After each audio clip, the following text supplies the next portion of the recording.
10분 전에 와서 기도하자고 그랬는데 어떻게 더 안 오는 더 늦어지는 분위기네요. 네. 네. 네. 어쨌거나 또 오늘도 우리가 주일을 맞이해서 하나님 앞에 우리 나가서 같이 한 마음으로 또 신령과 진정으로 같이 예배하길 바랍니다. 우리 다 같이 일어나셔서 찬송가 15장 하나님의 크신 사랑 같이 찬송하겠습니다.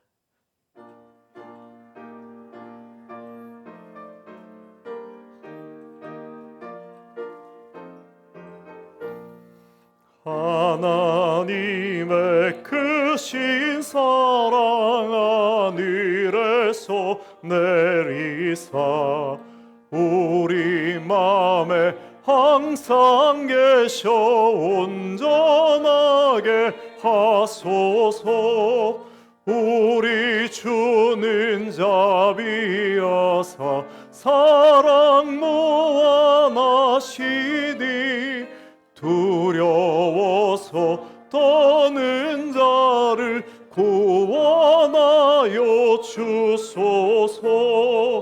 걱정 근심 많은 자를 성령 감화 하시며 복과 은혜 사랑받아 평안하게 하소서. 처음과 끝이 되신 주님 항상 인도하셔서 마귀 유혹 받는 것을 속히 끊게 하소서. 우리들이 거듭나서 흠이 없게 하시고 주의 크신 구원받아 온전하게 하소서. 영광에서 영광으로 전국까지 이르러 크신 사랑 감격하여 경배하게 하소서. 아멘.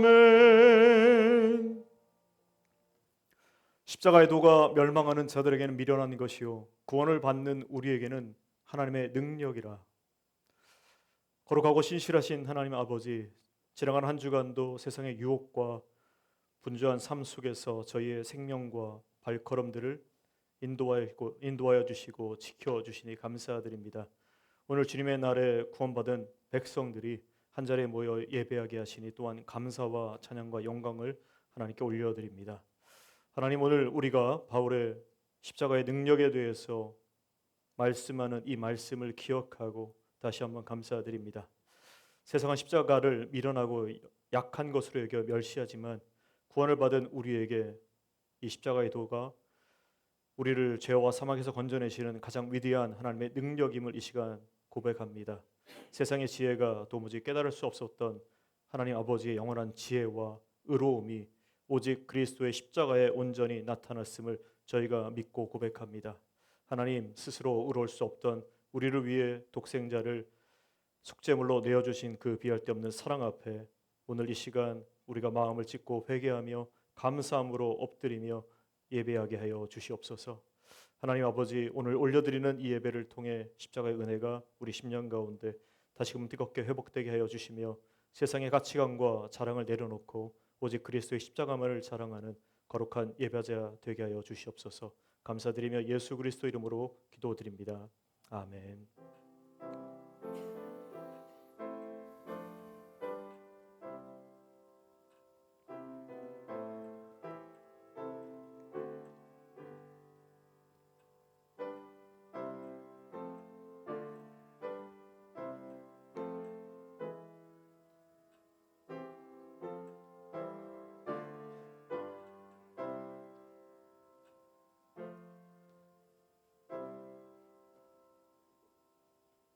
우리 함께 사도신경으로 우리의 신앙 고백 드리겠습니다. 전능하사 천지를 만드신 하나님 아버지를 내가 믿사오며 그 외아들 우리 주 예수 그리스도를 믿사오니 이는 성령으로 잉태하사 동정녀 마리아에게 나시고 본디오 빌라도에게 권한을 받으사 십자가에 못 박혀 죽으시고 장사한 지 사흘 만에 죽은 자 가운데서 다시 살아나시며 하늘에 오르사 전능하신 하나님 우편에 앉아 계시다가 저리로서 산자와 죽은 자를 심판하러 오시리라. 성령을 믿사오며 거룩한 공예와 성도가 서로 교통하는 것과 죄를 사하여 주시는 것과 몸이 다시 사는 것과 영원히 사는 것을 믿사옵나이다. 아멘.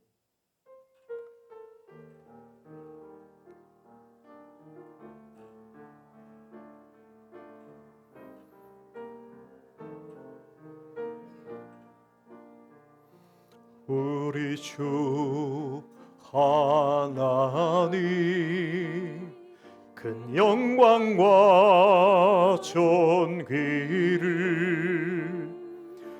받기에 합당하시 지금 여기 계신 하나님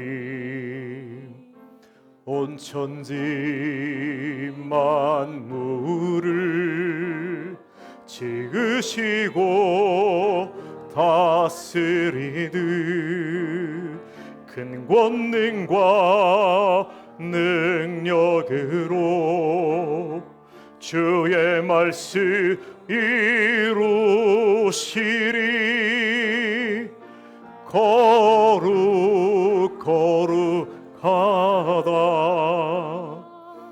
거룩하다 주 하나님 곧 전능하시니요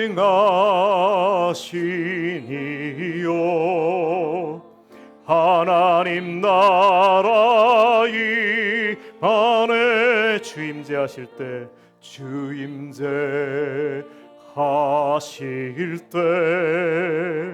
모든 만물 경배하리. 어둠 권세 물러가네. 오셔서 다스리소서.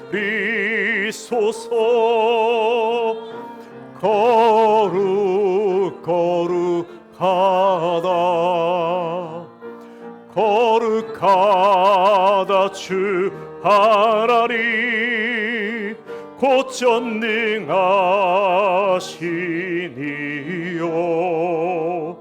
하나님 나라 임하네.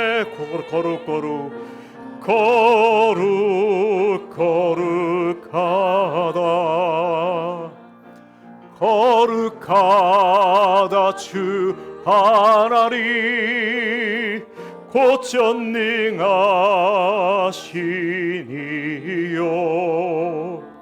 하나님 나라 임하네.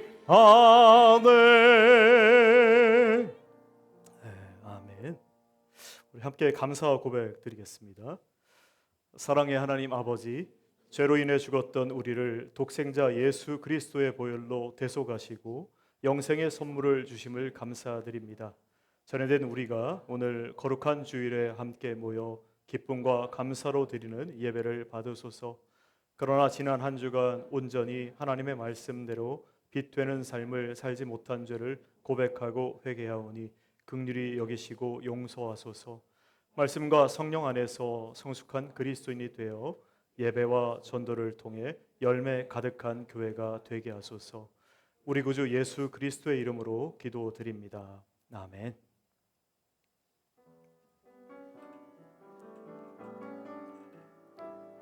아버지 사랑 내가 노래. 아버지 사랑 내가 노래. 아버지 은혜 내가 노래. 그 사랑 변함없으시 거짓 없으시 성실하신 그 사랑 상한 갈대 꺾지 않으시는 꺼져가는 등불 끄지 않는 그 사랑 변함없으시 거짓 없으시 성실하신 그 사랑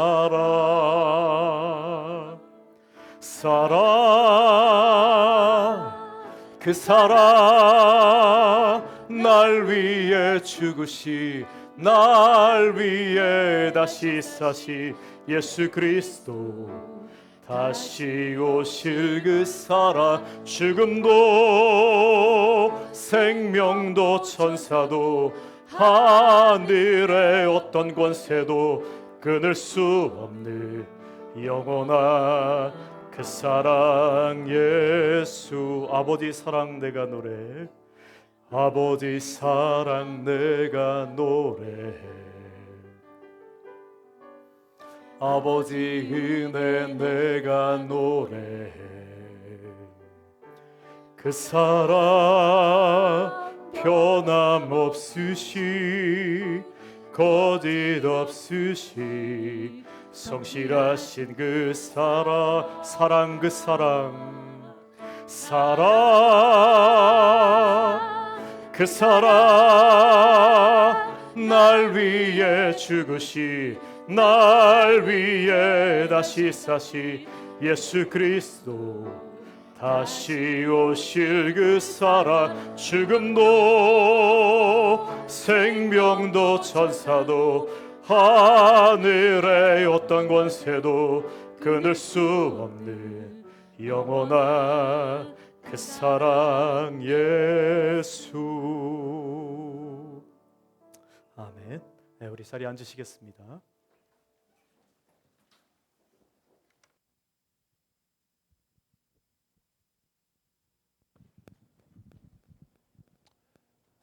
신실하신 하나님, 저희가 이 가운데 하나님 앞에 예배드릴 수 있게 허락하심 감사합니다. 저희가 본래 죄 가운데 죽음 가운데서 이곳에 나올 수 없었지만 예수 그리스도 보혈의 은혜로 인해서 이곳에 나올 수 있었음을 고백하오니 감사하며 주의 이름을 찬양하기를 원합니다. 오직 주님 이름만 찬송받기 합당하심을 고백합니다. 주님, 저희가 주님께서 허락하신 이 새 생명을 얻었지만 그 은혜를 잊고 죄의 본성대로 살아갈 때가 있었음을 고백합니다. 주님, 저희가 이 은혜를 잊고 주의 말씀을 보거나 또 기도하는 생활을 소홀히 했다면 저희를 불쌍히 여겨주옵시고 또 저희가 형제를 사랑하지 못한 일이 있으면 용서해 주시기를 구합니다. 주님, 저희가 저의 자신을 예수 그리스도보다 높인 일이 있다면 주님 용서해 주옵시고 또 저희가 생각하지 못하는 그런 죄가 있다면 주님께서 저희가 자신을 돌아볼 수 있게 해주시고 그럴 때 주의 회개 영을 부어주셔서 하나님 앞에 온전히 회개하고 나아갈 수 있도록 주님 인도해 주시기 원합니다. 저희가 이렇게 부족한 가운데 있지만 그 가운데서 하나님께서 풍성한 은혜를 부어주심 감사합니다. 저희가 이 스테이트 칼리지 이 지역으로 저희를 불러주셔서 저희가 함께 주님을 예배할 수 있는 교회를 허락하심을 감사하고 또 이곳에서 저희 학업으로 또 직장으로 또 여러 가지 관계로 부르심을 감사합니다. 주님께서 허락하신 것들 부족하지 않게 채워주심을 감사합니다. 항상 기억하며 주님 은혜를 나누는 삶 살기를 원합니다. 오늘 말씀 전하시는 영교한 목사님 주의 성령을 충만하게 부어주셔서 하나님 말씀을 담대하게 선포할 수 있게 해주시고 또 그 가정을 하나님께서 지켜주셔서 영육간 강건케 해주시옵소서. 또 교회를 섬기는 여러 성도님들, 장로님, 권사님, 집사님들을 주님께서 주의 은혜를 부어주셔서 그 풍성한 사랑이 넘쳐날 수 있게 해주시고 그 사랑이 스테이트 칼리지를 통해 그 사랑을 통해서 스테이트 칼리지로 흘러갈 수 있도록 주님 인도해 주시기 원합니다. 하나님 또 여러 가지 재난과 전쟁으로 고통받는 자들이 있습니다. 주님께서 그들을 기억하시고 구원해 주시기 원하고 또 복음으로 인해서 핍박받는 자들을 하나님께서 기억해 주셔서 속히 그 고통에서 벗어날 수 있도록 주님 인도해 주시기를 원합니다. 다스리는 자들이 하나님을 경외하는 마음으로 그 백성들을 통치할 수 있도록 주님 인도해 주시옵소서. 특별히 이제 학기가 새로 시작되는데 새로 오는 여러 형제 자매님들 하나님께서 이들이 이곳에 잘 정착하고 하나님의 선하심 인도함 가운데 이곳 생활을 잘 시작할 수 있게 주님 인도해 주시옵소서. 오늘 예배를 주님께 온전한 마음으로 올려드리기 원합니다. 감사하며 예수 그리스도 이름으로 기도드립니다. 네.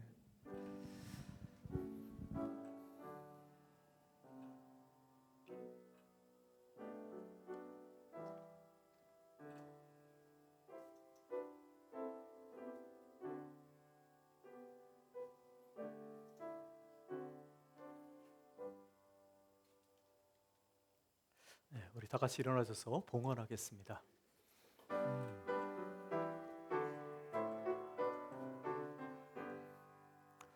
만복의 근원 하나님 온 백성 찬송 드리고 저 천사여 찬송하세 찬송 성부 성자 성령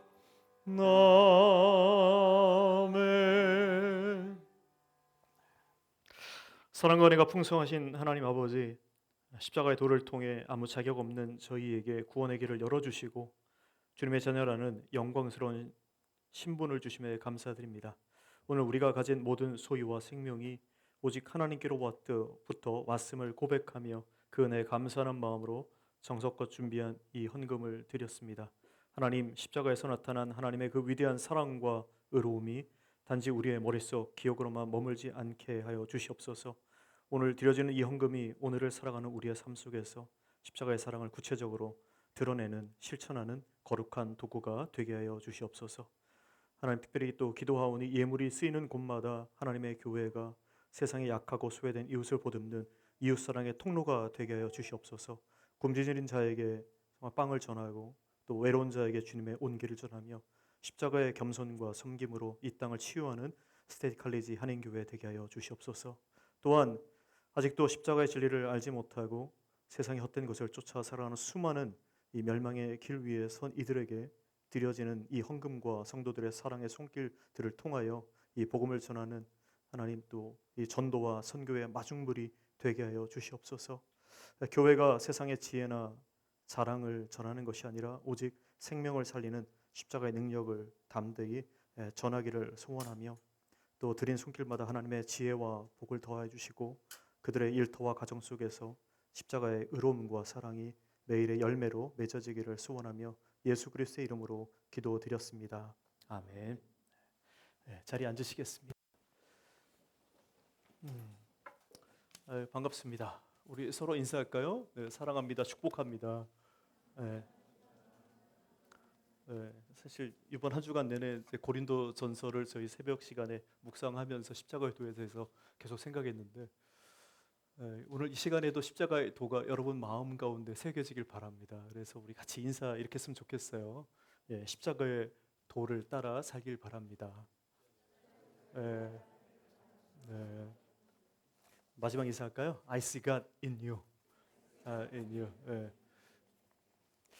오늘 저희 교회에 방문하신 분 있어서 제가 소개하겠습니다. 우리 이주혁 형제님, 우리 대학원생으로 이번에 공부하러 오셨는데 잠깐 일어나시면 저희가 박수로 맞이하겠습니다. 예, 반갑습니다. 예, 감사합니다. 네, 자리에 앉아주시고요. 우리 양세인 우리 자매님, 그리고 부모님하고 남동생인 것 같은데요. 같이, 형이군요, 오빠군요. 네, 같이 오셨습니다. 네, 감사합니다. 네. 이번에 학교 옮긴 거군요. 네, 학교 이제 일로 온 거죠. 네. 영어가 편하신 분인가요 혹시? 아니에요? 제가 혹시 잘못 말했나 싶어가지고. 네. 먼저 저희 재직 임명부터 하겠습니다. 이번에 이제 윤현주일학교에 우리 심희수 입사님이 선생님으로 섬기게 되었습니다. 그리고 우리 찬양팀으로 우리 상희교 형제님, 그리고 임윤서 자매님, 하홍비 우리 형제님께서 우리 찬양팀으로 섬기게 됐고요. 그리고 청년대학부 섬김위로 우리 구원 자매님, 이재환 형제님, 그리고 현지은 자매님, 우리 유혜미 자매님이 우리 올해 우리 섬김위로 또 섬기게 되었습니다. 그리고 우리 서리 집사 관련해서는 우리 다음 주에 재직 임명을 하도록 하겠습니다. 여러분 또 이렇게 섬기기를 자원해 주셔서 너무 감사드리고요. 또 여러분의 섬김과 그 헌신을 통하여서 하나님이 정말 보시기에 아름다운 교회, 또 거룩한 교회 될 수 있으면 감사하겠습니다. 그리고 계속해서 광고 말씀드리면 다음 주가 저희 개강 예배입니다. 개강 예배 때 저희 성찬식이 있어요. 그래서 한 주간 동안 여러분들 또 하나님께 내가 속한 자녀로서 거룩한 자로 또 그리스도의 몸된 지체로서 또 기억하시면서 이 성찬 예식 또 준비하길 바랍니다. 그리고 매주 토요일마다 이번 8월 달입니다. 8월 달 안에 지금 이제 몇 번 남지 않았는데요. 그 남아 있는 그 기간 동안에 토요일마다 6시 30분에 저희 여기에서 모여가지고 가락기에 오는 우리 새 가족 그리고 또 그들을 위한 준비하는 우리들 자신들을 위한 기도회를 갖고 있습니다. 여러분 같이 참여해 주시길 바랍니다. 그리고 새벽 기도는 저희가 8월 23일 개강 예배 드리고 난 다음 주부터 화요일 25일부터 온라인 먼저 기도회로 먼저 시작합니다. 그래서 화요일, 수요일, 금요일은 저희가 온라인으로 6시 30분에 같이 예배하고요. 기도회 하고요. 그리고 토요일 날만 여기에서 같이 모여서 같이 기도회 합니다. 그 새벽 기도 줌 들어오는 방식은 저희 홈페이지에 들어가셔서 접속하는 방법도 있고 그다음에 뭐죠? 이거 하는 게 밴드. 이거 밴드가 생각이 안 나 몰라. 네, 밴드에 들어가시면 거기서 이제 접속할 수 있는 방법이 있습니다. 여러분 기억해 주시고 또 같이 기도해 주시기 바랍니다. 지금 계속해서 고린도전서 같이 나누고 있습니다. 그리고 이제 수요 성경 공부 또한 이번 이제 8월 26일부터 시작하려고 합니다. 그래서 이번에는 성경 8주간을 창세부터 계시록까지 요약해서 8주간 먼저 나누는 시간 갖고요. 그 다음에 웨스터민스터 5주 정도 하고 그다음에 헌법에 대해서 5주 정도 하고 그리고 성경 읽기 해석하는 방식에 대해서 한 5주 정도 이렇게 나눠서 올 가을과 내년 봄까지 이렇게 나눠서 하려고 합니다. 제가 그 우리 성도님들에게는 정말 다시 한번 간곡히 부탁드리고 싶은 거는 우리가 경전을 읽는 사람들이잖아요. 성경, 경전이잖아요. 이 경전의 백성이라고 하는 것에 대한 자부심을 갖고 그래서 이 하나님 말씀에 대하여 내가 좀 더 깊이 탐구하는 그런 마음으로 정말 사모하는 마음으로 내가 하나님의 백성으로 살아가기를 바라는 겁니다. 그래서 가능하시는 분들 수요일 날 대부분 다 오시길 바라고 만약에 수요일 날 안 되고 저는 뭐 다른 날 됩니다. 제가 그럴 분들을 위해서 제가 한 타임을 더 잡을 생각은 있습니다. 알려주시면 그 시간을 놓고 같이 하려고 합니다. 그러니까 수요일 날 하고 다른 날 안 되면 이제 다른 날 하고 저희가 또 목요일 날은 이제 가을 학기 되면 또 제자 훈련을 하니까요. 그때 제자 훈련 또 참여하셔도 되고 하신 분들 또 하셔도 돼요. 매번 똑같지 않습니다. 그리고 할 때마다 또 서로 나누는 간증들이 다르니까 그걸 통해서 서로가 많은 은혜가 있으니까 기억하시고 참여해 주시기 바랍니다. 그리고 성경 공독 계속해서 우리 하고 있는데 이제 32주차입니다. 벌써 3분의 2가 지났네요. 남은 시간 동안에도 잘 하시길 바라고 제가 다시 한번 말씀드리는 거는 구약을 다 못했으면 39주까지가 보통 구약이거든요. 그리고 난 뒤에 이제 10주 정도 남아 있는데 그때가 신약입니다. 그 신약이라도 여러분 같이 참여해 주시기 바랍니다. 우리 다 같이 일어나셔서 오늘 우리 같이 나눌 하나님 말씀 읽도록 하겠습니다. 오늘 같이 나눌 하나님 말씀은 시편 139편 1절에서 24절 말씀입니다. 우리 한 절씩 같이 교독하겠습니다. 여호와의 주께서 나를 살펴보셨으므로 나를 아시나이다.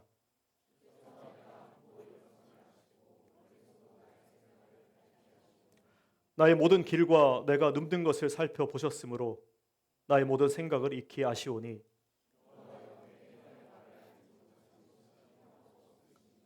주께서 나의 앞뒤를 둘러싸시고 내게 안수하셨나이다.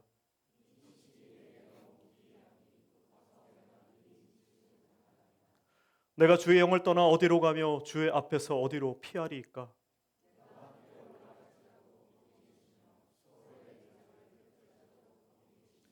내가 새벽 날개를 치며 바다 끝에 가서 거주할지라도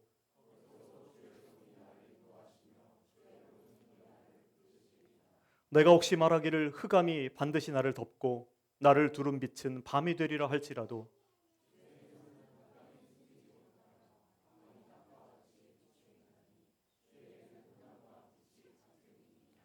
주께서 내 내장을 지으시며 나의 모태에서 나를 만드셨나이다.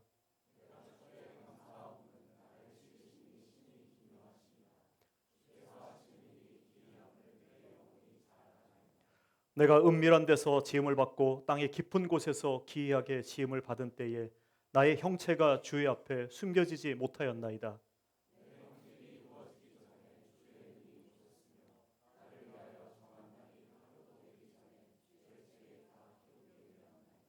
하나님이여, 주의 생각이 내게 어찌 그리 보배로우신지요. 그 수가 어찌 그리 많은지요.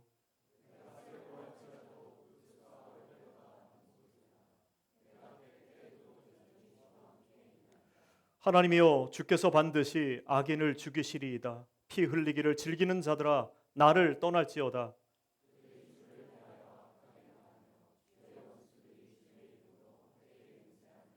여호와여, 내가 주를 미워하는 자들을 미워하지 아니하오며 주를 치러 일어나는 자들을 미워하지 아니하나이까.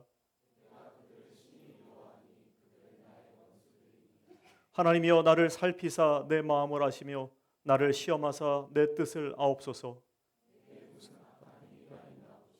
나를 영원한 길로 인도하소서. 아멘. 네, 자리에 앉으시겠습니다. 혹시 송정미 씨가 부른 찬양 혹시 아세요? 139편 이 찬양을 불렀는데, 내가 새벽 날개를 치고, 못 들어본 표정이시군요. 네. 음, 벌써 한 30년 된 찬양 같아요. 네. 이 시편 139편에 대해서 제가 두 가지 에피소드가 있다면, 하나는 그거를 듣고 혼자 막 찾아봤다는 거예요. 네, 그게 막 믿은 지 얼마 안 됐을 때 일어났던 일이었고, 두 번째는 한 20년 전에 이 말씀을 묵상하면서 어떤 한 사람이 생각이 나가지고 이거를 그때 처음으로 묵상하면서 글을 써서 누구에게 준 기억이 있습니다.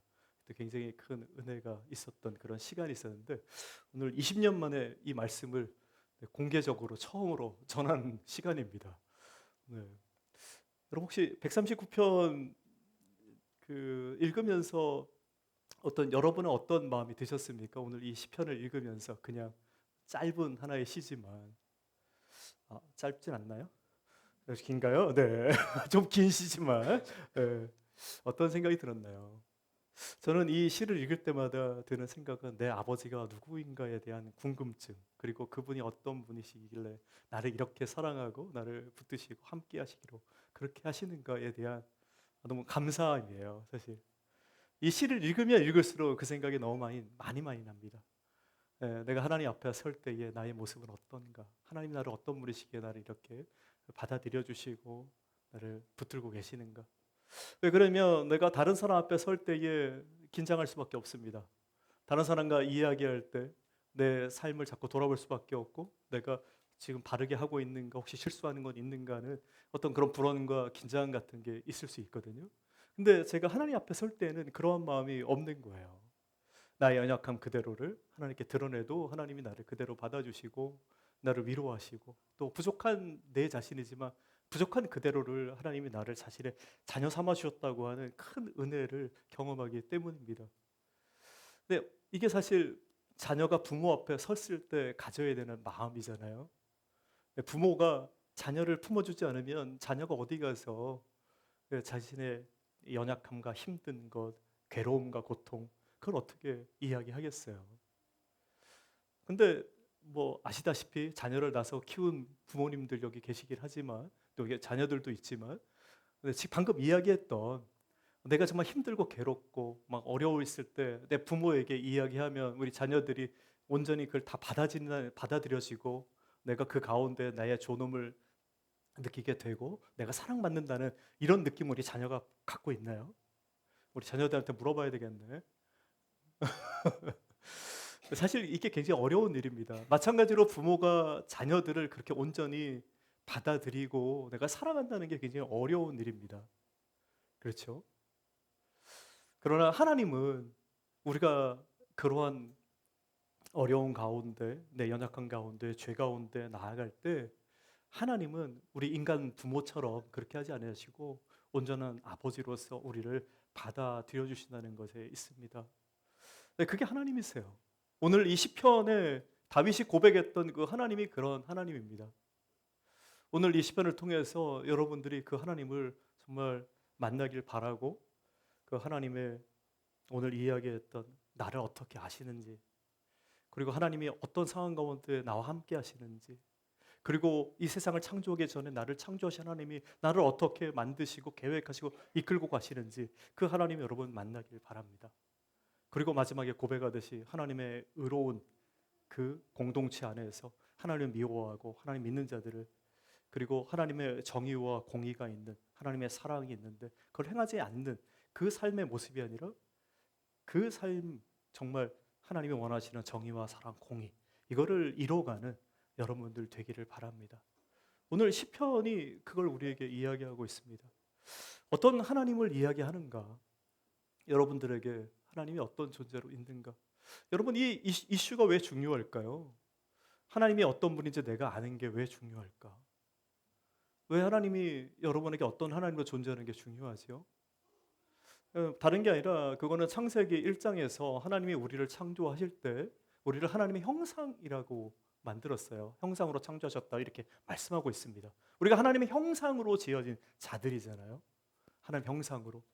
그러다 보니까 우리가 하나님의 형상으로 지어졌다고 할 때 우리가 그러면 그냥 아무 어떤 플랜이 없이 만들어진 존재가 아니라 하나님께서 계획하시고 하나님의 속성을 우리 안에 집어넣으셨고 그 하나님의 속성에 따라서 우리를 만들었다고 하는 그 사실이 굉장히 중요하기 때문입니다. 여러분, 그래서 하나님을 아는 것만큼 내 자신이 어떤 존재인지를 보이는 겁니다. 예. 여러분 스스로가 내가 누구인지를 정말 알아가고 싶을 때, 여러분 스스로가 거울 앞에 서잖아요. 내가 어떤 모습인지 보고 싶을 때. 예. 근데 더욱더 분명하게 여러분들의 모습을 보고 싶을 때 어디에 서자면 거울 앞에 서가지고 될 문제가 아니라 하나님 앞에 서봐야 됩니다. 그리고 하나님이 어떤 분인지를 봐야 돼요. 하나님의 그 모습을 보고 내 자신이 어떤 존재인지를 깨달아야 됩니다. 왜? 우리는 하나님의 형상으로 지어진 존재니까요. 예. 여러분들 그 마음을 갖고 오늘 이 본문의 말씀을 대하기를 바랍니다. 오늘 본문은 네 개의 이 파트로 구성되어 있어요. 첫 번째 1절부터 6절까지는 다른 것이 아니라 하나님이 모든 것을 아시는 분이신데 그 모든 걸 아는 그 하나님이 나를 아시는 분이라는 거예요. 예, 이 첫 번째 이야기하고 싶은 게, 두 번째에서 이야기하고 싶은 건 뭐냐면 어느 곳이라도 하나님 거하실 수 있는데 내가 어느 곳에 있을지라도 하나님이 나와 함께 한다고 하는, 네, 그 고백입니다. 그리고 세 번째는 나의 인생길이 너무 힘들고 어렵고 할 때 내가 왜 이렇게 태어났는가 막 이런 고민하고 있을 때 하나님 말씀하시는 거 뭐냐면 너가 태어나기도 전에, 너가 모태에서 만들어지기도 전에 내가 너를 먼저 창조했다라고 하는 창조주 하나님에 대한 부분입니다. 하나님이 나를 만드셨다고 하는 거예요. 그리고 난 뒤에 이런 하나님을 알고 난 뒤에 마지막으로 고백하는 게 내가 악의 길에 따르는 것이 아니라 하나님의 길을 선택하며 살겠다고 하는 삶의 자세입니다. 오늘 이 네 가지에 대한 부분들을 하나하나 다시 살펴보도록 하겠습니다. 첫 번째 1절부터 6절에 이야기하는 것이 그겁니다. 나를 알고 계신 하나님입니다. 다윗은 시편을 이렇게 시작합니다. 여호와여 주께서 나를 살펴보셨으므로 나를 아시나이다. 하나님 나를 살펴보시고 나를 안다고 이야기합니다. 살펴본다고 하는 것은 겉모습만을 이야기하는 게 아니라 그 깊이 속에 들어가서 우리 속에 있는 모든 것을 알고 살펴본다는 의미죠. 그리고 이 히브리에서 특별히 야다, 안다라고 할 때는 단순히 아는 것이 아니라 단순히 이제 정보를 교류하고 있는 것이 아니라 관계적이고 경험적인, 아주 밀접한 모든 것을 아는 것을 이야기합니다. 하나님이 우리를 그렇게 살펴보시고 아신다 이야기합니다. 그래서 다윗의 고백이 그거예요. 하나님은 나에 관한 모든 정보를 많이 가지고 계십니다라고 이렇게 고백하는 것이 아니라 나의 행동뿐 아니라 행동 뒤에 동기와 생각과 마음까지 다 아시는 분이 하나님이십니다. 그리고 2절과 3절에 계속해서 이야기하는 게 하나님, 그런 하나님이, 내 마음을 아시는 하나님이 나의 앉고 섬, 일어섬, 그리고 멀리서도 나의 생각을 밝히 아십니다. 우리가 일어나고 뭐 앉는다 이런 거는 일상적인 삶에 대한 표현이잖아요. 그러니까 하나님께서 우리의 일상을 다 아신다는 거예요. 아침에 잠에서 일어납니다. 그리고 일하러 나가지요. 일하는 그 모든 순간, 사람을 만나는 관계의 순간, 그리고 혼자 있을 때 그 순간에도 하나님은 우리를 다 알고 계신다 이렇게 이야기하는 것이죠. 그리고 또 계속해서 고백하는 거는 여호와여 내 혀의 말을 알지 못하시는 것이 하나도 없습니다. 근데 내 말하는 거, 내 말을 하려면 생각도 해야 되니까 생각하는 모든 거, 내 의도들, 하나님 다 아신다는 거예요. 중요한 건 그겁니다. 아신다는 거예요. 근데 이게 다른 사람이 나를 그렇게 안다 그러면 이게 스토커처럼 좀 무섭잖아요. 나를 일거수일투족 막 따라다니면서 나를 바라본다고 하는 것이 이렇게 뭐 데이트하시는 분들, 연애하시는 분들 계시는데 서로가 막 너무 알고 싶어가지고 막 집착하면서 알려고 하면 정말 이거 괴롭습니다. 하나님이 근데 우리를 그렇게 아신다는 거예요. 근데 이게 너무 감사한 건 하나님은 스토커처럼 그렇게 하시진 않아요. 멀리서 떨어지면서 우리를 지켜주기 위해서 그러는 거지. 정말 하나님이 우리를 더 사랑하기 위해서 우리를 그러시는 하나님임을 너무나 감사할 따름입니다. 하나님을 정말 나를 아신다는 건 그것은 우리를 보호하고 붙드시는 알매 있는 거예요. 그래서 우리가 이미 걸어왔던 과거에 대해서 그리고 또 우리가 현재를 살아가지만 우리가 아직 다가오는 미래 다 알지 못하지만 과거에 하나님 나를 아셨던 그 하나님이 현재의 나도 하나님 나를 알고 그 가운데 나를 지켜주시고 그리고 또 미래에 일어날 그 일에 대해서도 알고 하나님께서 나를 지켜주신다 하는 겁니다. 여러분 우리가 이 하나님의 알매에 대해서 정말 여러분들이 정말 심각하게 받아들이길 원합니다. 우리가 신독이라는 말을 쓰잖아요. 또는 코람데오라는 말도 쓰고 before God이라는 말도 쓰는데 하나님 앞에서라는 말을 씁니다. 하나님 앞에 서로 내 자신을 이야기하는 것뿐만 아니라 사실 이 코람데오라는 말 자체가 그래서 하나님이 나를 바라보시는 하나님이라는 말도 그 가운데 포함되어 있음을 기억해야 합니다. 여러분 하나님이 나를 안다라고 하는 것, 나를 안다는 것, 나를 안다고 하는 것이 근데 여기 보면 자세히 바라보고 살펴보고 그 다음에 나를 안다 이렇게 얘기하잖아요. 그러니까 하나님이 우리를 보시는 게 굉장히 중요한 거예요. 내가 하나님을 향해서 내 얼굴을 돌리고 하나님을 바라보는 것도 중요하지만 더 중요한 건 하나님 나를 지금 어떻게 보고 있느냐가 굉장히 중요한 겁니다. 하나님 여러분을 어떻게 보고 계시는가? 이 보고 있다는 거에 대해서 성경에서 실질적으로 자신의 이름처럼 하나님 말씀하시는 데가 있습니다. 두 군데가 나옵니다. 하나는 사라와 하갈 관계에 있어서 하갈이 사라에게 핍박을 당하고 난 뒤에 하갈이 쫓겨났을 때 광야 생활하면서 이 엘로이 하나님, 엘이 하나님이고요. 로이가 라 동사에서 나온 하나님이란 뜻이에요. 보다란 뜻이에요. 그래서 보시는 하나님이란 뜻입니다. 지켜보시는 하나님, 살펴보시는 하나님 이런 뜻이거든요. 그러니까 하갈이 자기 원치도 않았는데 자기의 주인이었던 사라하고 아브라함이 나이가 많아가지고 아이를 못 가지니까 근데 하나님께서는 이 나이 많은 두 사람을 통해서 자기의 후계자를 주겠다고 약속을 하셨잖아요. 창세기 15장에 약속을 이미 하셨단 말이에요. 그런데 16장에 가면은 사라가 그 약속을 못 받아들이고 못 기다리고 결국은 자기 종인 하갈에게 이야기해서 내 대신에 가서 내 자녀를 낳아달라고 부탁을 합니다. 그래서 하갈이 아브라함의 씨를 잉태하게 돼요. 그러니까 씨를 가지고 되니까 자녀를 갖게 되니까 기고만장해가지고 오히려 주인이었던 사레를 괴롭혔던 겁니다. 그러니까 사레가 기분이 안 좋잖아요. 그래서 하갈을 쫓겨나게 합니다. 그래서 정말 쫓겨나갖고 이게 계속 괴롭히니까 혼자 도망가가지고 도망갔을 때 샘 곁에 있을 때 하나님이 샘 곁에 있는 하갈을 찾아오세요. 그러면서 위로하시는 거거든요. 그때 하갈이 얘기한 게 그겁니다. 엘로이, 나를 보시는 하나님이시구나. 나를 보시는 하나님이시구나. 다른 사람들은 내 신분, 내 연약함 때문에 나를 보지 않는데 하나님은 내 연약한 가운데서 나를 보고 계셨구나. 라고 하는 하나님임을 그때 고백하는 겁니다. 엘로이 하나님이에요. 그리고 이 보다라는 것이 또 굉장히 중요하게 나오는 단어가 어디냐면 여러분 여호와 이레라는 단어 들어보셨죠? 여호와 이레가 무슨 뜻이죠? 준비하신 하나님. 근데 이게 원래 원뜻은 뭐냐면 여호와 이르아가 뭐냐면 라아에다가 이게 수동태로 쓴 거예요. 그러니까 보다가 아니라 여호와께 보여졌다 이렇게 된 겁니다. 쉽게 얘기하면 여호와께 보여졌다. 그러니까 여러분 여호와 일에 대한 배경을 너무 잘 아실 거예요. 예, 하나님께서 아브라함에게 이삭을 자신의 자녀, 너무 사랑하는 자녀잖아요. 근데 그 자녀를 뭐라고 해요? 모리아 산에 가가지고 제사 지낼 때 그 어린 양으로 네 자녀를 먼저 드리라 이렇게 얘기한 거잖아요. 그래서 이 아브라함이 이삭을 데리고 모리아 산까지 갑니다. 그러고 난 뒤에 정말 아브라함이 자신의 자녀를 죽이려고 하는 그 순간에 하나님이 아브라함을 멈춰 그렇게 해서 해놓고 그 다음에 보여주신 게 뭐예요? 저기 숲에 묶여있는 양을 보여주신 거잖아요. 그러면서 얘기한 게 여호와께서 보여지셨다라고 하는 이르아라고 말씀하셨다는 거예요.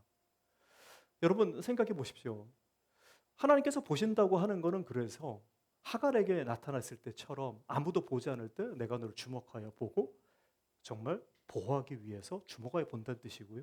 그리고 우리의 삶에 필요할 때 실질적으로 하나님이 예비하고 준비한다는 뜻인 거예요. 여러분 하나님이 그렇게 우리를 바라보십니다. 그 하나님이 우리 하나님이세요. 그 보고 계신 그 하나님이. 억울함이 있죠. 억울함이 있을 때 사실 화나죠. 짜증도 나고. 그때 그 화남과 짜증, 억울할 때 누가 보고 계세요? 하나님 보고 계십니다. 그 하나님이 여러분의 아버지세요. 여러분의 억울한 거 잘 아시고요. 힘든 거 잘 압니다. 기다리세요. 하나님이 말씀하실 때까지. 하나님이 준비하신 거를 들을 때까지. 오늘 우리가 첫 번째 1절부터 6절까지 만나는 하나님은 이러한 하나님이세요.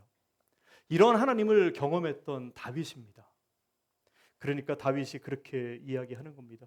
주께서 나의 앞뒤를 둘러싸시고 내게 안수하셨나이다. 하나님이 나를 바라보시니까 5절에 그렇게 고백하는 거예요.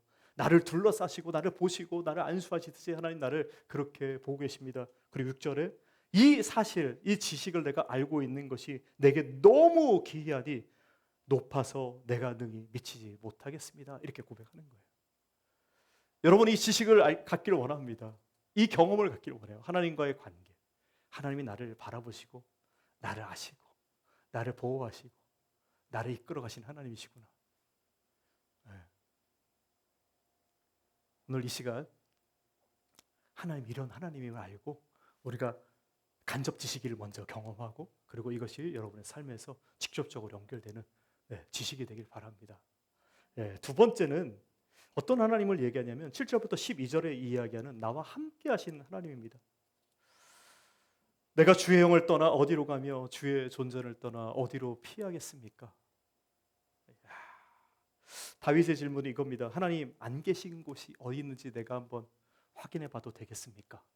하나님 안 계신 곳이 어디인지 제가 좀 확인해 봐도 되겠습니까? 요즘 CCTV가 엄청 많은데 과연 CCTV가 없는 곳을 찾아서 내가 살 수 있는지. 미국은 뭐 땅이 넘으니까 안 되지만 한국은 거의 피할 데가 없다고 그러더라고요. 마치 CCTV가 모든 것을 다 비추듯이 하나님이 정말 모든 것을 다 보고 계십니다. 제가 과하게 감사하는 부분이 이런 거예요. 과하게 감사하는 부분이. 과거에는 이렇게 얘기해도 잘 와닿지 않았거든요. 하나님 뭐 다 보겠어 나를? 하나님이 설마 CCTV보다는 뛰어나실 분일 텐데. 그렇죠? CCTV가 우리를 다 감시하고 있다고 한다면 영화에도 그런 거 있잖아요. 이글 아이에 모든 걸 다 감시하는 거. 소리도 다 듣고. 그래서 어떤 분들은요. 농담 아니고 중요한 얘기할 때는 이 기기도 다 갖다 버립니다. 저 멀리 갖다 놔요. 얘기할 때 이걸로 통해서 내 모든 정보가 새나갈까 봐. 무서운 세대예요. 세상입니다.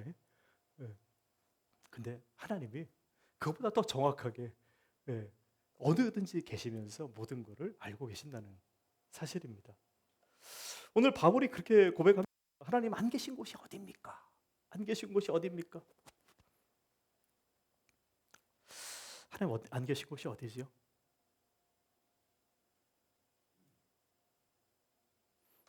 여러분 하나님 안 계신 곳이 어디입니까? 오늘 이 다윗이 이 시를 쓰면서 여러 군데를 이야기합니다. 먼저 하늘을 이야기합니다. 내가 하늘 끝까지 내가 올라가게도 하나님 거기 계십니다. 하늘은 무엇을 상징합니까? 우리 하늘은 인간이 오를 수 있는 가장 높은 곳을 상징적으로 표현하는 말이기도 합니다. 하나님 거하시는 것뿐만 아니라 우리가 인간 하늘이라고 할 때 그런 거거든요. 바벨탑을 쌓을 때 인간들이 그랬습니다. 저 하늘 끝까지 우리의 이름을 드높이자. 예, 인간이 갖고 있는 명성, 예, 지위, 지식 모든 거를 다 이야기하는 거예요. 예, 가장 신적인 것에 가까이 가는 인간의 모든 거를 다 해보는 그 상황 가운데, 예, 그 가운데 갔을 때 그런 걸 상징을 하는 겁니다. 그때에도 하나님은 하나님으로 존재하실 수 있나요? 인간이 하나님처럼 되려고 하는 그 높이까지 올라갔을 때도 하나님은 여전히 하나님으로 거기 계실 수 있습니까? 내 지혜를 뛰어넘는 하나님으로 또 계실 수 있나요? 여러분이 아무리 하나님을 알아가려고 하더라도 하나님은 알아지지 않는 분이세요. 만약에 하나님이 끝까지 알아지면 더 이상 하나님은 하나님으로 존재하지 할 수 없기 때문이에요. 이 말이 어려울 수도 있는데, 예, 하나님은 그래서 끝까지 영원토록, 여러분이 죽고 난 뒤에 영원 가운데 살아가도 하나님은 끝까지 영원 가운데 계시는 그분은 여러분에게 다 알려지지 않는 분이세요. 이 말이 이해가 안 되시는 분, 예, 안 되는 게 정상입니다. 예? 아니, 그만큼 하나님이라는 존재가 여러분 그런 거거든요. 내가 모든 걸 알면 더 이상 그분이 존재 가치가 없기 때문에 그래요. 모든 걸 내가 다 알면 하나님에 대해서. 하나님 그런 분이십니다. 또 여기 하늘뿐만 아니라 또 반대로 뭐라고 하냐면 스올이라고 하는 지역을 또 얘기합니다. 스올은 지하 세계를 원래 얘기하는데 죽음의 세계를 이야기할 수도 있고요. 근데 여기는 이제 상징적으로 생각해 보면 죽음의 세계 이런 거니까 인간의 죽음과 절망, 실패, 낭망함, 네, 또 수치심, 자기조차 어떤 감당 못하는 어려움들 처하는 그런 세계 가운데 있을 때에도 하나님 거기서도 하나님으로서 존재할 수 있습니까? 라고 물어보는 거거든요. 네. 또 바울이 얘기해야 돼요. 다윗이 또 그다음에 뭐랍니까? 다음 질문이 하나님 그렇다면 하늘에도 계시고 스올에도 계시니까 그럼 내가 이번에는 내가 새벽 빛처럼 빠른 새벽 날개를 치듯이 새벽 빛처럼 쫙 뻗어나가면서 저 망망대해 저 끝까지 간다고 할 때에 거기도 하나님께서 계신다고 말씀할 수 있습니까? 여러분 바다 끝이라고 하는 것은 고대 세계관에서는 혼돈과 미지를 얘기합니다. 그 혼돈과 미지 가운데 내가 있을 때에도 하나님은 거기서 하나님으로서 존재하면서 나를 끄집어낼 수 있는 분이십니까?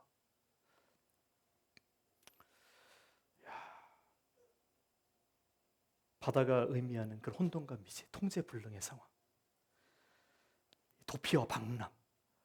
여러분 잘 알다시피 다윗은 그런 삶을 다 경험한 사람이잖아요. 여러분 잘 알다시피 사울에게 맨날 쫓겨다니고 그 쫓겨다니는 게 그냥 뭐 끝이 없었죠. 심지어 자기 땅도 벗어날 수밖에 없어서 블레셋에 가가지고 또 블레셋 안에서도 살기 위해서 미친 척하면서 미치광이 역할도 막 하면서 정상적인 사람 미친 사람 역할을 하고 살았다니까요. 그런 어려운 가운데서도 하나님은 하나님으로서 존재하실 수 있습니까? 라고 다윗이 물어보는 겁니다. 그리고 더 나아가서 이야기하기를 그 어두움 가운데도 그 어두움 가운데도 하나님 계실 수 있습니까? 만약 어두움이 나를 덮는다면 그리고 나를 덮은 그 빛조차도 어둠으로 다 바뀌는 그러한 삶 가운데 내가 놓여 있다면 그 흑암 가운데 있는 저 하나님 구원하실 수 있습니까? 다윗이 정말 자기의 삶에 깊이 있는 말들을 그리고 삶에 있었을 때 어려움의 말들을 참 어떻게 보면 내 단어로 함축적으로 이야기한 겁니다. 저 높이 있는 인간이 누릴 수 있는 성공과 지위 그 가운데서도 하나님의 전이 존재할 수 있는 분이시지. 인간이 갖고 있는 그 실패와 낭만 가운데 있는 그 소울 같은 그 깊은 가운데 있을 때도 하나님은 하나님으로 존재할 수 있습니까? 그리고 저 바다 끝에 미지의 세계, 탐구의 세계, 어려움에 있는 그 세계에 있는 때에도 하나님은 그때도 계시고 우리가 빛이 없어서 빛은 정말 우리가 빛이라는 건 원래 길을 내 보이는 거잖아요. 모든 것을 드러내 보이는 그런 것이 아니라 그 어둠 가운데 있을 때에도 혼돈과 공허 가운데 있을 때에도 혼란 가운데 있을 때에도 하나님은 하나님으로 존재할 수 있습니까? 여러분 그러한 가운데서도 하나님 오늘 이야기하시는 건 뭐냐면 내가 거기에 있다라고 하는 겁니다. 네가 생각하는 것보다도 더 이상적인 그 이상으로 하나님은 거기에 존재하신다라고 하는 겁니다. 우리의 삶의 높은 때 낮은 때 너희의 영광스러운 때 그 실망과 저주 가운데 낙담 가운데 있을 때 내가 너와 함께 한다라고 하는 겁니다. 여러분 다윗의 삶을 생각해 보시고 다윗의 고백했던 이 시를 정말 생각해 보시기 바랍니다. 다시 한번 우리가 다윗을 통해서 우리의 삶을 투영하길 바라는 거예요. 다윗은 어느 순간에도 하나님과 함께 있다고 하는 것을 고백하는 겁니다. 자기가 처음에 아무 이름 없는 양치기 목동일 때도 하나님 거기 계셨고요. 두려움의 대상이었던 골리앗 앞에 섰을 때도 하나님 거기 함께 계셨고, 사울의 쫓김을 당할 때 광야 생활할 때도 하나님 거기 계셨고요. 블레셋에서 쫓겨가지고 정말 미치광이 아까 이야기한 것처럼 미치광이처럼 살 때도 하나님 거기 계셨고요. 그리고 왕으로서 하나님께서 가장 높인 지위에 놨을 때도 하나님 거기 계셨고요. 그리고 왕으로서 실수해서 우리아를 죽이고 바세바를 범하는 그 죄 가운데서도, 정말 말 못하는 그 죄 가운데도 하나님 거기 계셨다고 이야기하는 겁니다. 여러분 질문 한번 스스로 한번 해보세요. 하나님 어디 계십니까? 내 삶의 어떤 순간에 하나님 어디 계십니까? 계셨습니까? 계시고 있나요? 그리고 어디 계실 것인가요? 하나님 오늘 말씀하시는 것은 어느 순간에도 하나님 함께 계신다고 하는 겁니다. 내가 나의 삶에 대해서 앞을 못 보는 것과 하나님이 앞을 보지 못한다는 것은 전혀 다른 얘기거든요. 내가 못 볼 때에도 하나님은 나의 앞을 보고 계시는 분이십니다. 내가 존재하지 않는다고 고백하는 그 순간에도 하나님 존재하는 분이세요. 그래서 내가 길을 알지 못해도 하나님은 알고 계시는 분이시고, 내가 미래를 보지 못해도 하나님은 알고 그 가운데 미리 예비하시고 계시는 분이십니다. 아까 처음에 말씀한 것처럼 여호와 이레의 하나님, 준비하신 하나님이 보시는 하나님으로서 준비하시고 함께 하신 하나님으로 우리의 하나님 아버지라고 말씀하는 겁니다. 여러분 참 제가 이 시편을 묵상하면서 11절 12절이 참 정말 많이 와닿았어요. 내가 혹시 말하기를 흑암이 나를 덮고, 흑암이 반드시 나를 덮고 나를 두른 빛은 밤이 되리라. 야, 어떻게 이럴 수가 있을까요? 인생이 완전히 흑암 가운데, 심지어 빛조차도 어둠이 된다고 하는 그 순간에서도 하나님이 말씀하시는 것은 흑암이 숨기지 못하며 밤과 같이 밤이 낮과 같이 비추게 만들리라, 이렇게 말씀하시잖아요. 네, 여러분 삶 가운데 어둠이 덮여 있는 그 순간에 하나님 그 어둠을 찍고 들어오셔서 빛 가운데 인도하시고 함께 하시겠다고 하는 약속이거든요. 아브라함이 아담과 하와가 이걸 경험한 사람들 아닙니까? 하나님 앞에 죄를 지었을 때 그들이 어디 속에 들어갑니까? 처음에는 자기를 숨기기 위해서 막 다른 걸 챙겨 입잖아요. 그리고 하나님이 나타났을 때 어디 속에 들어가요? 그늘 가운데, 어둠 속에 들어가는 거거든요. 이게 인간의 본성입니다. 죄를 짓거나 내가 뭔가 하나님 앞에 설 수 없는 무엇인가 있으면 어둠을 가지고 내 모든 것을 덮는 거예요. 날 안 보이게 하기 위해. 그리고 자기 자신도 어둠과 동화돼서 자기 자신의 양심까지도 다 덮는 겁니다. 네, 양심이 살아있으면 찔리고 힘드니까. 근데 하나님은 그 순간에도 오늘 이야기한 것처럼 어둠 가운데도 그 어둠을 빛으로 드러내시고 거기서 함께 하시고 건져내시겠다고 하는 겁니다. 그분이 내 하나님이세요. 여러분 그분이 여러분 하나님입니다. 아버지세요. 그리고 그러한 아버지가 어떻게 우리 자신에게 다시 한번 또 말씀하시면 13절부터 18절에 이야기하는 창조하신 전능하신 하나님이라고 이야기하는 겁니다. 여러분 여기 이렇게 고백합니다. 주께서 내 내장을 지으시며 나의 모태에서 나를 만드셨나이다. 야, 하나님께서 내 내장을 지으시고 내 모든 이 내장이라고 하는 거는 뭐 정말 이 장기뿐만 아니라 내 속에 있는 모든 걸 다 얘기하는 거거든요. 네, 장기 그리고 내 생각들, 마음들, 허트까지 다 얘기하는 겁니다. 그래서 이야기하는 거예요. 다윗은 내가 주께 감사하면 나를 지으심이 심히 기묘합니다. 원더풀. 예, 기묘하다는 게 원더풀입니다. 와, 나를 하나님 그렇게 창조하셨단 말입니까? 네, 나를 그렇게 창조하셨단 말입니까? 주께서 하시는 일이 정말 원더풀. 네, 그것을 내 영혼이 너무너무 원더풀한 그 일을 너무 잘 압니다. 14절에 이야기하고요.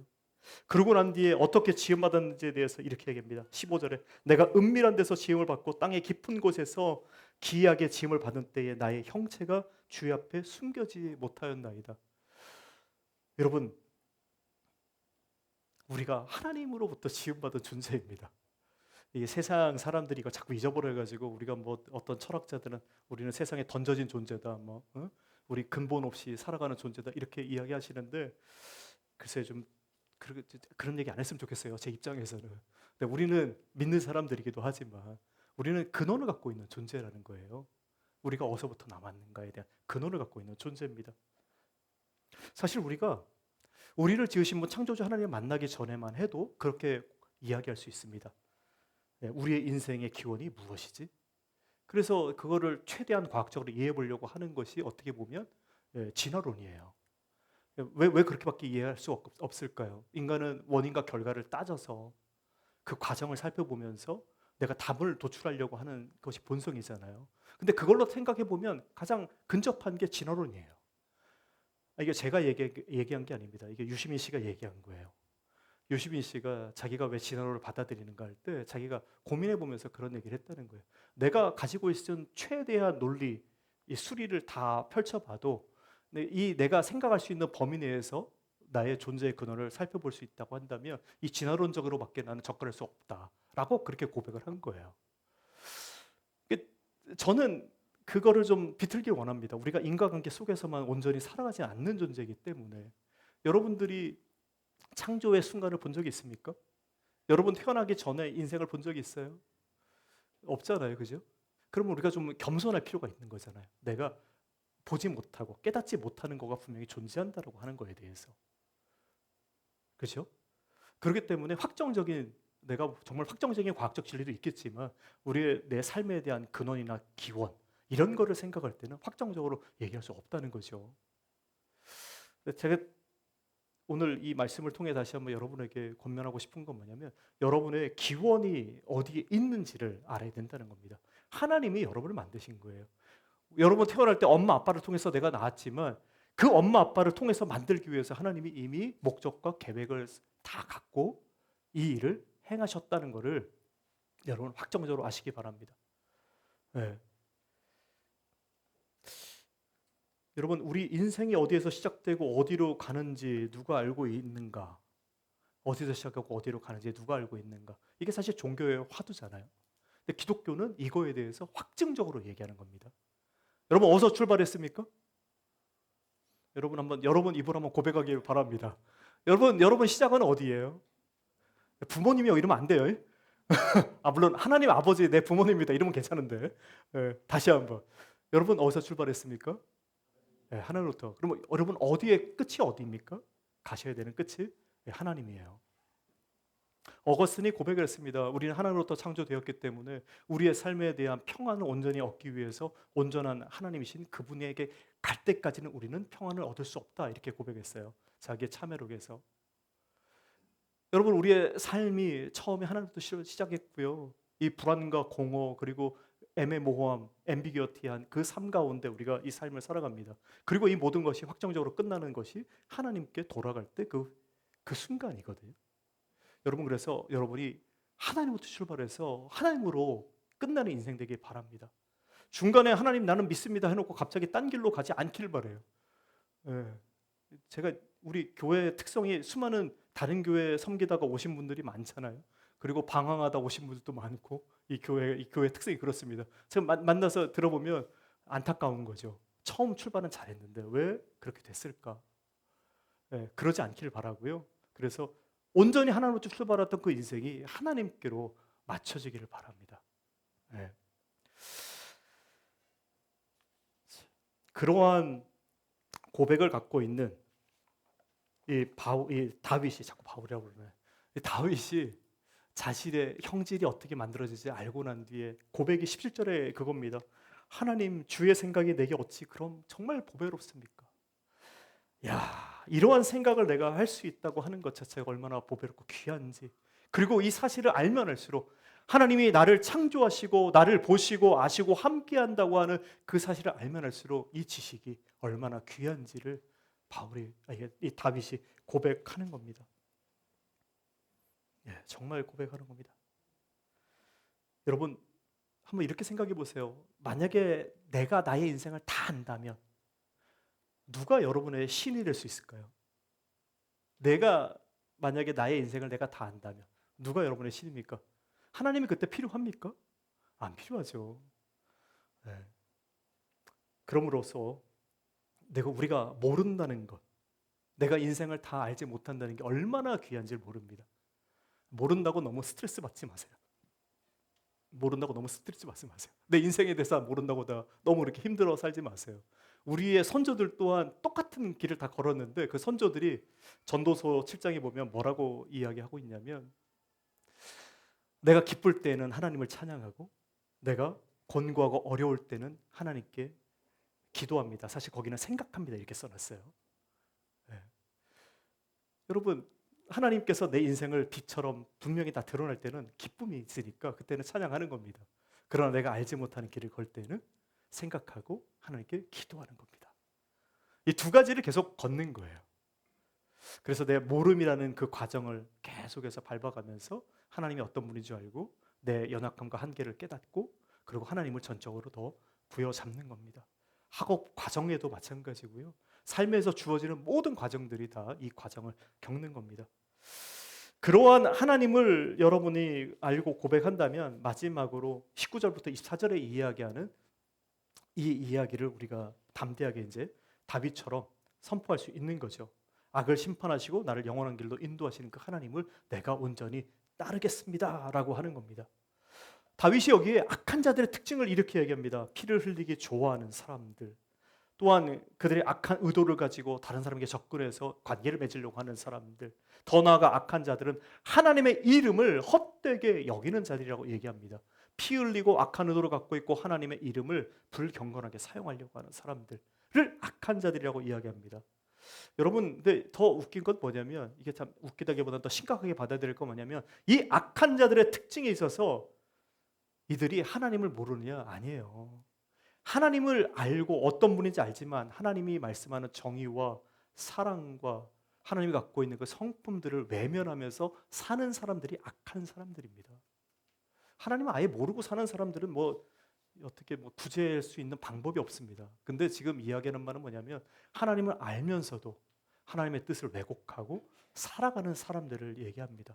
그런 사람들에 대해서 다윗이 이야기하는 게 그들과 함께하지 않겠다라고 이야기하는 거예요. 하나님을 대적하는 자들을 나 또한 하나님 대적하겠습니다라고 고백하는 겁니다. 여러분 여기에 중요한 원리가 담겨 있습니다. 여러분의 삶을 살면서 하나님을 대적하면서 사는 사람들을 여러분 많이 볼 거거든요. 여러분 삶에 있어서도 내가 진리대로 똑바로 살아가고 있는데 내가 공의와 정의와 내가 하나님께서 말씀하시는 것들을 잘 행하고 있는데 어려움을 겪게 됩니다. 그렇죠? 그 겪게 될 때에 그 싸움이 나의 싸움이 아니라는 거예요. 오늘 이야기하는 것처럼 내가 당신들의 대적자라고 내가 당신들을 같이 하지 않겠다고 얘기할 때 이 싸움을 나의 싸움이 아니라 하나님의 싸움으로 갖고 간다는 겁니다. 정의와 공의의 싸움을 하나님의 싸움으로 갖고 가신다는 거예요. 내가 그 고백을 하는 순간 하나님이 내 편에 쓰고 내가 하나님 뒤에 서게 돼 있는 거예요. 그것을 기억하시길 바라는 거예요. 여러분, 혼자 싸우는 게 아니라는 거예요. 다윗이 고백하는 것이 그것입니다. 내가 하나님 앞에 하나님 편에 서고 또 하나님이 내 앞에 서 계신다고 한다면 내가 이 싸움을 내가 온전히 이뤄갈 수 있다고 하는 그 고백입니다. 22절, 23절, 24절의 마지막에 다윗이 이렇게 고백하는 거죠. 그래서 내가 그들을 정말 심히 미워하니 그들은 입니다. 하나님이여 나를 살피사 내 마음을 아시며 나를 시험하사 내 뜻을 아옵소서. 내게 무슨 악한 행위가 있나 보시고 나를 영원한 길로 인도하소서. 내가 하나님의 대적자, 그 하나님의 대적자들을 내가 대적합니다. 그러나 더 중요한 거 다윗이 마지막으로 고백하는 건 뭐예요? 내 마음 또한 하나님 살펴주시옵소서 이겁니다. 하나님이여 나를 살피사 내 마음을 아시며 나를 시험하사 내 뜻을 아옵소서라는 거예요. 마지막 이야기거든요. 다윗이 고백하는 어떤 하나님을 다 고백하고 난 뒤에 그 하나님이 순탄하게 나의 삶을 다 이끌어가는 게 아니라 하나님 앞에서도 다른 사람처럼 내 자신을 하나님 살펴주시고 내 마음을 아시기를 바라고요. 그리고 나를 시험하셔서 내 뜻을 하나님 알게 하시옵소서 이렇게 고백하는 거거든요. 테스트가 쉽진 않은데 테스트 쉽지 않죠. 근데 그 테스트를 통과해야 됩니다. 하나님이 그렇게 우리를 테스트해가지고 스크리닝을 해가지고 우리가 어떤 존재인지를 드러내야 되는 겁니다. 그래야 우리가 하나님의 자녀로서 살아간다는 것에 정말 참된 의미가 거기 드러나게 돼 있습니다. 여러분, 다윗이 이 자세를 배우길 바래요. 다른 사람의 악을 정죄하는 데 끝나지 않고 나를 테스트하시고 나를 살펴봐 주시옵소서 하는 이 말. 네. 우리 기도할 때 사실 이런 기도 잘 안 하잖아요, 그죠? 대부분 기도할 때 그러잖아요. 아, 저 사람이 나 때문에 뭐 어쩌고 나에게 어쩌고 저쩌고 저 사람이 어떤 일을 행했습니다. 하나님, 저 사람만. 예, 기도 중에 내 기도는 거의 없고 저 사람만 기도 있는데, 그렇게 기도하지 않고 다윗은 저 사람을 통해서 하나님 오히려 내 자신을 돌아보기를 원합니다. 이렇게 기도한다는 겁니다. 사무엘상 24장에 보면 사울이 다윗을 죽이러 쫓아왔을 때 다윗이 정말 사울을 죽일 수 있는 절호의 기회를 갖게 됩니다. 그래서 주변에 있는 사람들이 막 그 얘기를 다 하는 거예요. 기회입니다. 지금 사울을 쳐버리면 다윗 당신이 이 도피 생활 끝날 수 있고 왕으로서 올라갈 수 있습니다. 할 때 다윗은 그 사람들의 말을 듣지 않고 하나님께 다시 이렇게 고백을 하는 겁니다. 여호와께서는 나와 왕 사이를 판단하시리라. 나와 왕 사이를 판단하시리라. 다윗은 사울이 갖고 있는 그 악을 악이라고 알고 있었어요. 그러나 그 악을 바라볼 때에도 다윗은 또 한 걸음 또 물러서서 하나님께서 이 일을 처리해 주시기를 또 바랬던 겁니다. 우리가 살면서 이런 실수를 할 수 있거든요. 하나님, 저 사람 잘못했으니까 저 사람 어떻게 해주세요. 오늘 다윗이 고백했던 것처럼 여호와께서 나와 저 사람 사이에서 판단해 주시기를 바랍니다 라는 그 기도로 우리가 바뀌기를 바랍니다. 시간이 많이 갔는데 여러분, 그 어메이징 그레이스를 쓴 존 뉴턴 아시죠? 네. 어메이징 그레이스. 이 영어 찬양은 참 안 돼요. 여러분, 이 사람 잘 아시던데 이 사람 굉장히 젊은 시절에 1700년대 1800년대 초까지 사셨던 분이지만 이 젊은 시절에 이제 선장으로 사셨던 분이잖아요. 그리고 노예 선을 운반하셨던 사람입니다. 제가 이렇게 긴 얘기 다 할 수는 없고 얘기하고 싶은 건 이거예요. 자기가 노예를 운반하는 것이 잘못된 줄 알았어요. 젊은 나이에 30대 중반쯤에 알았는데 근데 그거를 바로 다 정리를 못했습니다. 그리고 30년을 시간을 더 지나가고 난 뒤에 이후에 자기가 이 책을 하나 씁니다. Thought upon a African slave trade, 뭐 이런 책을 씁니다. 그 소책자를 출간하면서 자기가 이제까지 그 잘못에 대해 침묵했다는 자기 자신에 대한 고백을 쓰는 거예요. 내가 왜 그렇게 침묵할 수밖에 없었는가? 그러면서 하나하나 자기 잘못을 다 드러내면서 그 회심의 글을 쓴 겁니다. 30년이 지나고 난 뒤에. 내가 그때 그러했으니까 나 어쩔 수 없었어 이런 핑계를 대는 게 아니고요. 내가 그럴 수밖에 없었지만 하나님, 내가 이제 회개하고 다시 돌아옵니다. 그러고 난 뒤에 존 뉴턴의 삶이 이제 목회자로 살아가고 바뀐 거거든요. 점점점. 여러분, 오늘 이 마지막에 다윗이 고백하는 거, 어떤 하나님임을 우리가 깨닫게 됐습니다. 어떤 하나님이시죠? 첫 번째, 모든 걸 보시고 아시는 나의 하나님. 두 번째는요, 어느 곳에 있든지 나와 함께하는 하나님. 세 번째는요, 내가 나를 알기 전에도 나를 아시고 창조하신 하나님. 아까 얘기했잖아요, 그죠? 창조하신 하나님. 그 하나님을 내가 알고 있기 때문에 이제 이 고백을 하는 겁니다. 내가 하나님 편에 서겠습니다. 그리고 하나님 앞에 설 때에 나의 잘못 또한 하나님 나를 보게 하시고 깨닫게 하여 주시고, 그리고 내가 온전히 하나님 편에 서겠습니다 라는 그런 고백입니다. 오늘 20편이 여러분 마음 가운데 있기를 바랍니다. 그래서 오늘 두 가지 적용 말씀드리면, 하나는 내 연약함이 있을 때 아버지가 나를 얼마나 사랑하시고 나를 치유하시는지 여러분 깨닫기를 바랍니다. 그래서 나의 연약함을 하나님께 다 가지고 가기를 바라요. 그래서 온전히 거기서 치유함을 받기를 바랍니다. 두 번째는 우리의 가치를 바라볼 때에 하나님 앞에 서서 우리의 가치를 찾기를 바랍니다. 창조주 하나님, 구원의 주 하나님, 우리와 함께 하신 하나님, 정의와 공의와 사랑의 하나님, 그 하나님을 내게 깨닫게 해 주시옵소서. 그래서 내가 하나님의 그 모습 그대로, 하나님의 형상 그대로를 회복하고 살기를 원합니다. 여러분, 기독 운동이라고 말을 할 수 있는데 우리가 기독교인으로서 기독교 운동을 여러 가지 설명할 수 있지만 오늘은 이런 표현으로 쓰고 싶습니다. 하나님 형상에 회복하는 것이다. 기독 운동은, 우리가 기독교인이 되는 것은 하나님의 잃어버린 형상을 회복하는 것이다. 다시 얘기하면 아버지와 나의 사이를 회복하는 거예요. 하나님과 나의 사이에 있었던 내 아들의 나의 모습, 내 아들의 하나님 형상을 회복하기를 바랍니다. 여러분, 한 주간 동안 살아가시면서 부탁하기를 다시 이 시편 139편 이 말씀을 여러분 다시 읽길 바랍니다. 그리고 제가 느꼈던 하나님이 아니라 여러분들이 이번에 느끼는 하나님이 어떤 분인지를 한번 경험해 보길 바랍니다. 다윗이 느꼈던 하나님, 그 하나님을 통해서 저도 느낀 하나님이고요. 그리고 그 다윗이 느꼈던 하나님을 통해서 여러분이 느끼는 하나님을 아버지로 고백하는 한 주 되시길 바랍니다. 네, 우리 다 같이 일어나셔서 이 하나님 정말 어떤 하나님인지, 그 하나님이 그리스도 예수를 통해서 우리를 어떻게 구원하시고 또 변화시키셨는지 다시 한번 또 생각하기를 바랍니다. 그래서 마지막 찬양은 주 예수 내가 알기 전이에요.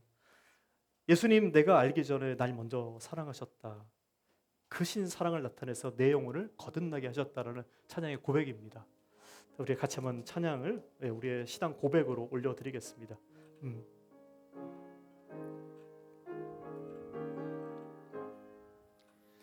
주 예수 내가 알기 전 날 먼저 사랑했네. 그 크신 사랑 나타나 내 영혼 거듭났네.